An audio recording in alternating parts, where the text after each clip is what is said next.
Iran ದೇಶದ ಮೇಲೆ America ಮತ್ತು ಇಸ್ರೇಲ್ ಜಂಟಿಯಾಗಿ ನಡೆಸುತ್ತಿರುವಂತಹ ಒಂದು ಯುದ್ಧದ ಒಂದು ಹಿನ್ನೆಲೆಯಲ್ಲಿ ಪರಿಸ್ಥಿತಿ ತೀವ್ರವಾಗಿ ಹದಗೆಡ್ತಾ ಇದ್ದು, ಅದರಲ್ಲೂ ಪ್ರಮುಖವಾಗಿ ಅಡುಗೆ ಅನಿಲಗಳ ಸಿಲಿಂಡರ್ನಲ್ಲಿ ಭಾರಿ ವ್ಯತ್ಯಯ ಆಗಿರುವಂಥ ಕಾರಣದಿಂದಾಗಿ ಮೈಸೂರಿನಲ್ಲಿಯೂ ಕೂಡ ಸಿಲಿಂಡರ್ನ ಅಭಾವ ತಲೆದೋರಿದೆ. ಬಹುತೇಕ ಏಜೆನ್ಸಿಗಳಿಗೆ ನಿನ್ನೆಯಿಂದಲೇ ಸಿಲಿಂಡರ್ಗಳ ಒಂದು ಪೂರೈಕೆ ಸ್ಥಗಿತಗೊಂಡಿದೆ.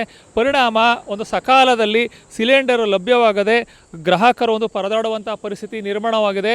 ಇದರ ಜೊತೆಗೆ ಒಂದು ಸಿಲಿಂಡರ್ನ ದರದಲ್ಲಿಯೂ ಕೂಡ ಏರಿಕೆಯಾಗಿದೆ. ಅಡುಗೆ ಅನಿಲದಿಂದ ಹಿಡಿದು ವಾಣಿಜ್ಯ ಸಿಲಿಂಡರ್ನ ಬಳಕೆಗಳ ಸಿಲಿಂಡರ್ ದರವೂ ಕೂಡ ಏಕಾಏಕಿ ಹೆಚ್ಚಳ ಆಗಿದೆ. ಇದು ಅನಿವಾರ್ಯ ಕೂಡ ಅಂತ ಕೇಂದ್ರ ಸರ್ಕಾರ ಹೇಳ್ತಾ ಇದ್ರು ಕೂಡ ಇದರ ಹೊರೆ ಗ್ರಾಹಕರ ಮೇಲೆ ಬೀಳ್ತಾ ಇರೋ ಕಾರಣದಿಂದಾಗಿ ಗ್ರಾಹಕರು ತೊಂದರೆ ಪಡೋದ್ರ ಜೊತೆಗೆ ಹೋಟೆಲ್ ಉದ್ಯಮಕ್ಕೂ ಕೂಡ ಇದು ಸಾಕಷ್ಟು ರೀತಿ ಪೆಟ್ಟನ್ನು ನೀಡ್ತಾ ಇದೆ.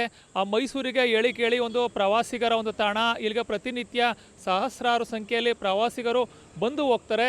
ಈ ಕಾರಣದಿಂದಾಗಿ ಇದೀಗ ಸಿಲಿಂಡರ್ಗಳ ಕೊರತೆ ಅಭಾವ ಎದುರಾಗಿರುವ ಕಾರಣದಿಂದಾಗಿ ಹೋಟೆಲ್ ಉದ್ಯಮಕ್ಕೂ ಕೂಡ ತೀವ್ರವಾದ ಹೊಡೆತ ಬಿದ್ದಿದೆ. ಮೈಸೂರಿನಲ್ಲಿ ಸುಮಾರು 1,500 ಹೋಟೆಲ್ಗಳು ಇದ್ದು, ಈ ಹೋಟೆಲ್ ಉದ್ಯಮವನ್ನು ನಂಬಿಕೊಂಡು ಸುಮಾರು 25,000 ಮಂದಿ ನೌಕರರು ದುಡಿತಾ ಇದ್ದಾರೆ. ಈಗ ಹೋಟೆಲ್ ಉದ್ಯಮ ಕೂಡ ಬಂದಾಗುವತ್ತ ಸಾಗಿರುವ ಕಾರಣದಿಂದಾಗಿ ಆ 25,000 ಮಂದಿ ನೌಕರರು ಕೂಡ ಬೀದಿಗೆ ಬೀಳುವಂಥ ಪರಿಸ್ಥಿತಿ ನಿರ್ಮಾಣ ಆಗಿದೆ. ಪರಿಸ್ಥಿತಿ ಇದೇ ರೀತಿ ಮುಂದುವರೆದ್ರೆ ಮತ್ತಷ್ಟು ಬಿಗಡಾಯಿಸಿ ಅಡಿಗೆ ಅನಿಲ ಸಿಗದಂಥ ಪರಿಸ್ಥಿತಿ ನಿರ್ಮಾಣ ಆಗುತ್ತೆ.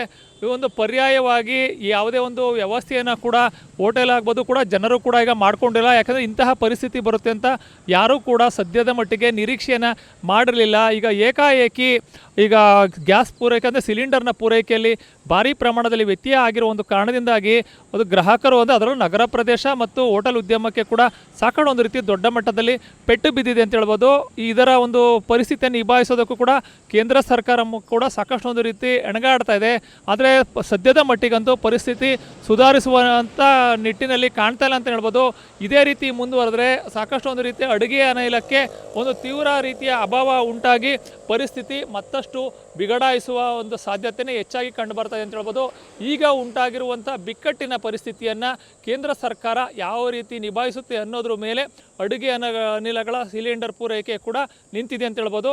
ಪರಿಸ್ಥಿತಿಯನ್ನು ನಿಭಾಯಿಸದೆ ಹೋದರೆ, ಸಮರ್ಪಕವಾಗಿ ನಿಭಾಯಿಸದೆ ಹೋದರೆ ಗ್ರಾಹಕರು ಮತ್ತು ಹೋಟೆಲ್ ಉದ್ಯಮಕ್ಕೂ ಕೂಡ ದೊಡ್ಡ ಮಟ್ಟದ ಹೊಡೆತ ಬೀಳೋದ್ರ ಜೊತೆಗೆ ಜನಸಾಮಾನ್ಯರು ಕೂಡ ಪರದಾಡುವಂಥ ಪರಿಸ್ಥಿತಿ ನಿರ್ಮಾಣ ಆಗುತ್ತೆ ಅಂತಲೇ ಹೇಳ್ಬೋದು.